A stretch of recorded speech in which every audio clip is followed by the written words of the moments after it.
इस वक्त की बड़ी खबर, कांग्रेस उपाध्यक्ष राहुल गांधी ने किया है बड़ा दावा। समाचार एजेंसी पीटीआई को दिए साक्षात्कार में राहुल गांधी ने दावा किया है कि केंद्र में फिर यूपीए की ही सरकार बनेगी और कांग्रेस 2009 के चुनाव से ज्यादा सीटें जीतेगी। उन्होंने कहा है कि कांग्रेस को कम कर मत आंके हम 200 से ज्यादा सीटें जीतने जा रहे हैं और केंद्र में यूपीए 3 की सरकार बनेगी। हालांकि उन्होंने माना कि सरकार के खिलाफ एक हद तक माहौल है, लेकिन फिर भी जनता हमें समर्थन देगी। गौरतलब है कि तमाम ओपिनियन पोल में इस बार कांग्रेस को 100 से भी कम सीटें दी गई है। देश भर के चुनावी सर्वेक्षणों में एनडीए को बड़ी बढ़त दी गई है। उन्होंने कहा कि गठबंधन को लेकर कांग्रेस की सूझ बहुत साफ है और समान विचारधारा वाली पार्टियों के साथ काम करेंगे। उन्होंने इस इंटरव्यू में नरेंद्र मोदी पर भी निशाना साधा। कहा, गुजरात दंगे को लेकर मोदी को एसआईटी से जिस क्लीन चिट की बात कही जा रही है, उस पर कई विशेषज्ञ सवाल उठा चुके हैं। उन्होंने कहा कि मोदी पर एसआईटी रिपोर्ट पर ऊपरी अदालत में बहस अभी बाकी है। हालांकि उन्होंने ये भी कहा कि गुजरात दंगे में मोदी के कसूर को लेकर लगाए गए आरोपों को साबित किया जाना बाकी है। पीटीआई से इंटरव्यू में उन्होंने सिख दंगे पर भी अहम बयान किया है। उन्होंने कहा कि प्रधानमंत्री माफी मांग चुके हैं, सोनिया गांधी दुख जता चुकी हैं, मैं इस भावना के साथ हूं। तो इस वक्त की बड़ी खबर आपको बता रहे हैं, क्या कुछ कहा है राहुल गांधी ने पीटीआई को, उस इंटरव्यू का जिक्र कर रहे हैं। हमारी संवाददाता रीमा पराशर हमारे साथ जुड़ गई हैं। रीमा, इस इंटरव्यू के कई मायने लगाए जा सकते हैं, वो भी ऐन वक्त चुनाव से पहले इस तरह का बयान दिया जाना, क्या कहेंगी? बिल्कुल, देखिए श्वेता, इससे पहले जब राहुल गांधी ने एक टीवी चैनल को इंटरव्यू दिया था तो बहुत ज्यादा उस इंटरव्यू को लेकर राहुल गांधी के ऊपर ये सवाल खड़े हुए थे कि क्या वो परिपक्व है या नहीं, क्योंकि कई विशेषज्ञों का ये भी कहना था कि बहुत सारे सवालों से न सिर्फ राहुल गांधी बचे थे बल्कि कुछ उन्होंने विवादित बयान भी दिए थे, जैसे कि उन्होंने कहा था कि कांग्रेसी शामिल हो सकते हैं सिख दंगों में। लेकिन आज का जो हमने इंटरव्यू देखा है, जिस तरह से इंटरव्यू में राहुल ने न सिर्फ नरेंद्र मोदी के बारे में बात की है, गुजरात दंगों की बात की है, बल्कि 1984 के दंगों पर भी उनका कहना है कि सोनिया गांधी और प्रधानमंत्री इस पर रिग्रेट कर चुके हैं और वो उनके सेंटिमेंट्स के साथ ही अपने भी सेंटिमेंट्स जोड़ते हैं। तो कहीं ना कहीं आज का इंटरव्यू अगर हम उस इंटरव्यू के मुकाबले में देखें तो इन दिनों में राहुल गांधी ने तैयारी काफी कर ली है और अब ये लगता है कि जो रणनीतिकार है उन्होंने काफी रीमा, आपको यहाँ पे रोकना चाहेंगे, आप बनी रहे हमारे साथ। और अमेठी से हमारे साथ, अमेठी में जो राहुल गांधी को कड़ी टक्कर देने को तैयार हैं आम आदमी पार्टी के नेता कुमार विश्वास, वो इस वक्त हमारे साथ जुड़ चुके हैं। कुमार, विश्वास बहुत ज्यादा दिख रहा है राहुल गांधी में, क्या कहेंगे? नहीं, ये विश्वास नहीं है श्वेता, ये हताशा है और वो लास्ट मिनट की जो डिजास्टर मैनेजमेंट टीम है, ये उसके बताए हुए संकेत हैं। डिजास्टर मैनेजमेंट टीम ने शायद मुझे सिखाया होगा कि इस तरह के स्टेटमेंट दीजिए, लेकिन राहुल गांधी जी पूरे देश में वुमेन एम्पावरमेंट की बात कर रहे हैं, युवा जोश की बात कर रहे हैं।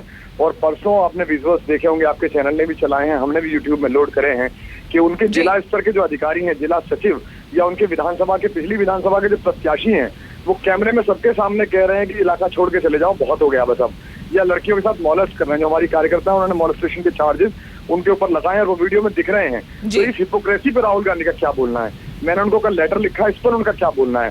बेसिकली वो एक राष्ट्रीय बोझ है जो अमेठी से भी उतरना चाहिए और देश से भी उतरना चाहिए। लेकिन कुमार, ये बात तो आप भी जानते हैं, चूंकि आप अमेठी में ही हैं, वहां का दौरा कर रहे हैं, बार बार जा रहे हैं, आपको पता है कि राहुल गांधी गांधी परिवार का गढ़ रहा है रायबरेली, अमेठी, ये सब।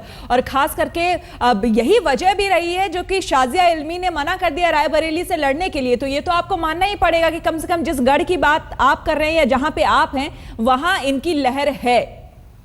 देखिए श्वेता, अगर उनकी लहर होती तो आज तक पिछले चुनाव में कभी उन्होंने बसपा का, भाजपा का कोई ऐसा हिंसक विरोध नहीं करा जैसा उन्होंने आज तक हमारे ऊपर किया है। परसों का हमला तो सुनियोजित हत्या का हमला था, उसमें तो फरसे भी थे। लेकिन अभी प्रूफ कहाँ हुआ है, ये साबित कहाँ हुआ है कुमार? आप तो आरोप ही लगा रहे हैं, अभी तक ये साबित कहाँ हुआ है कि वो कांग्रेसी थे?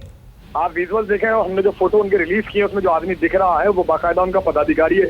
ये उन्होंने स्वीकार करा है, कैमरे पे स्वीकार करा है कि अभी तो शीला आ रही है, अब राहुल की बारी है, नारा बर्दाश्त नहीं करेंगे हम, चाहे जान से मार दें। ये वो बोल रहे हैं। वीडियो हमने डाला है इसीलिए क्योंकि हमने दिल्ली से सब चीजें सीखी थी कि अगर कुछ करिए तो तुरंत साक्ष्य रखिएगा, सब लोग साक्ष्य मानते हैं। और यही उनकी बेचैनी है कि 4 बार हमला करा चुके हैं और लड़कियों ने जो वहाँ झेला है वो बहुत ही शर्मनाक है। कि राहुल गांधी के रणनीतिकार उनको जो लिख कर देते हैं वो सब कुछ बातें होती है। सिखों के नरसंहार पर माफी मांग लेने से सिख माफ नहीं करेंगे, देश माफ नहीं करेगा। किन किन अपराधों के लिए न माफ करेंगे? क्या अमेठी में सड़कें नहीं बनी इसके लिए माफ करेंगे? जहाँ रायबरेली से जीतती हैं सोनिया जी और जहाँ से जीतते हैं उस 60 किलोमीटर की सड़क में 5 घंटे लगते हैं चलने में। किसके दावे में कितनी सच्चाई है कुमार, ये तो चुनाव के परिणाम ही बताएंगे। फिलहाल बहुत बहुत शुक्रिया आपका हमसे बात करने के लिए। राहुल गांधी ने जो इंटरव्यू दिया है, जो बातें उस इंटरव्यू में पीटीआई को कही है, उस पर बीजेपी का क्या पक्ष है, मीनाक्षी लेखी क्या कुछ कह रही हैं, ये सुन लेते हैं। तो कांग्रेस को जिम्मेदार जाहिर सी बात है बीजेपी बताएगी ही, और मीनाक्षी लेखी भी यही कह रही थी। हमारी संवाददाता रीमा लगातार हमारे साथ बनी हुई है। रीमा, जो बयान दिया है, जो इंटरव्यू में बातें कही हैं राहुल गांधी ने, कहीं ना कहीं अभी जो मुगल हैंगआउट हुआ था जिसपे राहुल गांधी कार्यकर्ताओं से, कांग्रेसी कार्यकर्ताओं से मुखातिब भी हुए थे, उसमें सवाल उनसे पूछा गया था कि क्या यह बात सही है कि 100 सीटें ही कांग्रेस इस बार जीत पाएगी? तो कहीं ना कहीं अंदर में हताशा, निराशा है कार्यकर्ताओं में, और उसी को कहीं ना कहीं मोटिवेट करने की कोशिश ये बयान। रीमा, बिल्कुल देखिए, राहुल गांधी की कोशिश यही है कि जिस तरह से कांग्रेस पार्टी में और खासकर यूपीए में भी अभी ये बात सामने आ रही है, जितने ओपिनियन पोल्स आ रहे हैं उसमें कांग्रेस की स्थिति बहुत ज्यादा अच्छी नहीं दिखाई दे रही है। खुद कांग्रेस के कई नेता अंदर खाने अब ये बात करने लगे हैं, क्योंकि कांग्रेस के भी जो सर्वे हो रहे हैं उसमें भी सीटें अब लगातार कम होती हुई दिख रही हैं। तो ये सब जो पूरा माहौल बना हुआ है इस वक्त लोकसभा चुनाव से पहले, उसमें राहुल गांधी का ये बयान ना सिर्फ अपने जो उनके कार्यकर्ता है उनका मनोबल बढ़ाने के लिए है, बल्कि एक हम कहेंगे कि अति उत्साह का बयान भी है, क्योंकि राहुल गांधी तो दावा कर रहे हैं कि 2009 से भी ज्यादा इस बार उनका आंकड़ा सीटों का ऊपर वो लेकर जाएंगे। लेकिन नीति क्या होगी ये राहुल गांधी नहीं बता पा रहे हैं। वो कौन से मुद्दे होंगे जिसके दम पर वो ये दावा कर रहे हैं, ये भी राहुल गांधी की बात से कहीं सामने नहीं आ रहा। फिर वो जो पुरानी बातें हैं वो इस इंटरव्यू में भी सामने लेकर आए हैं, चाहे वो 84 के दंगों की बात हो या फिर कि जिस तरह वो लगातार नरेंद्र मोदी पर निशाना साध रहे हैं गुजरात दंगों को लेकर, वही बात आज के इंटरव्यू में भी उन्होंने बात सामने रखी है। बिल्कुल रीमा, और कहीं ना कहीं सवाल कई तरह के उठेंगे। जिस तरह से कांग्रेस के बड़े बड़े नेता चुनाव लड़ने से साफ मुकर गए हैं, कई सवाल कार्यकर्ताओं के मन में इससे भी आते हैं, और कहीं ना कहीं इसी को बढ़ावा देने की, मोटिवेट करने की एक कोशिश राहुल गांधी के इस बयान के जरिए। बहुत बहुत शुक्रिया रीमा आपका तमाम जानकारी के लिए।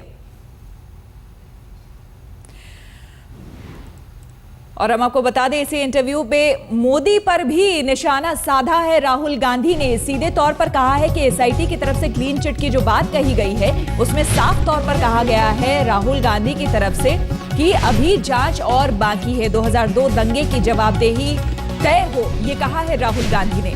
पीटीआई से बातचीत में राहुल गांधी ये बोल रहे थे, दंगे पर एसआईटी रिपोर्ट दोषपूर्ण, ये कहा राहुल गांधी ने। सीधे तौर पर नरेंद्र मोदी पर निशाना साधा है। गोपी गांगर अहमदाबाद से हमारी संवाददाता जुड़ रही है। गोपी, सीधे सीधे हमला नरेंद्र मोदी पर, क्योंकि जाहिर सी बात है पिछले दिनों जिस तरह का बयान दिया था खुद राहुल गांधी ने 84 दंगों को लेकर, और उसके बाद जैसे फंस गए थे, तो कहीं ना कहीं घेरने की कोशिश नरेंद्र मोदी को, क्योंकि अब जो कई लोग ऐसे जुड़े हैं एनडीए से, बीजेपी से खास तौर पर, वो ये कह रहे हैं कि चूंकि नरेंद्र मोदी को क्लीन चिट मिल गई है इसलिए अब इस पर बात करना बेकार है, लेकिन उस मुद्दे को भुनाने की कोशिश राहुल गांधी की। जी बिल्कुल, मैं श्वेता आपको बता दूं कि उसी मुद्दे को भुनाने की कोशिश में लगे हुए हैं राहुल गांधी। जिस तरीके से एसआईटी, हालांकि अभी भी जुडिशियल मामला चल रहा है इस पूरे मामले में, और गुजरात में कुछ आईपीएस अधिकारी है, चाहे संजीव भट्ट हो, आरबी श्रीकुमार हो, राहुल शर्मा हो, ये आईपीएस अधिकारी लगातार एसआईटी की भूमिका पर ही सवाल खड़े कर रहे हैं, और एसआईटी जिस तरीके से काम कर रही है उसी पर ये जो आईपीएस अधिकारी है वो सवाल खड़े कर रहे हैं। वैसे में लगातार पिछले दिनों देखने मिला है कि संजीव भट्ट जो लगातार एसआईटी की भूमिका पर सवाल खड़े कर रहे थे, उन्हीं की पत्नी श्वेता भट्ट नरेंद्र मोदी के सामने चुनाव में खड़ी हुई थी। तो सीधे तौर पर हम कह सकते हैं कि कहीं ना कहीं राहुल गांधी अब उस मुद्दे पर आ गए हैं जो 2002 का मुद्दा था, और 2002 का वही मुद्दा है जिसको लेकर कल जब नरेंद्र मोदी की वाराणसी की सीट की बात आई, तब एक बार फिर वही हिंदुत्व वाला एजेंडा सामने आया, और राहुल गांधी ने आज उसी हिंदुत्व वाले एजेंडे को लेकर नरेंद्र मोदी पर और 2002 के दंगों को लेकर खास करके हमला बोला है। श्वेता, बिल्कुल, यानी कि सीधे तौर पर जिस तरह से बयान दिया है राहुल गांधी ने, गोपी, ये अगर कहा जाए कि उस मुद्दे को धूमिल होने नहीं देना चाहते, 2002 के मामले को धूमिल होने नहीं देना चाहते राहुल गांधी, और इसलिए ऐसा बयान दिया है। क्या कुछ कहा है राहुल गांधी ने, एक बार फिर से आपको हम बताते हैं। फिर बनेगी यूपीए की सरकार, यूपीए 3 की सरकार बनेगी, ये कहा राहुल गांधी ने, और साफ तौर पर कहा है कि इस बार 2009 में जितने सीट आए थे उससे ज्यादा सीट आएंगे।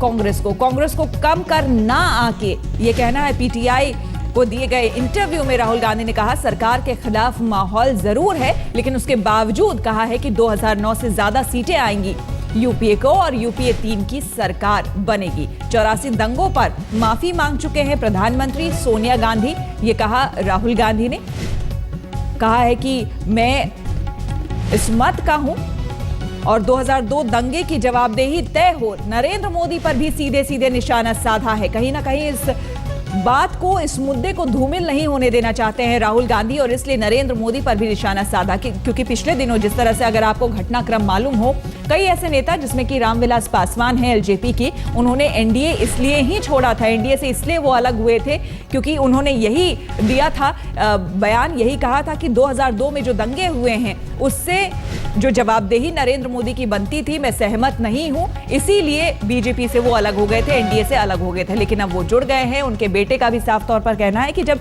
एसआईटी से क्लीन चिट मिल गई है तो अब दोषी कहने या कहलाने की कोई जरूरत ही नहीं है, बात यहीं खत्म हो जाती है।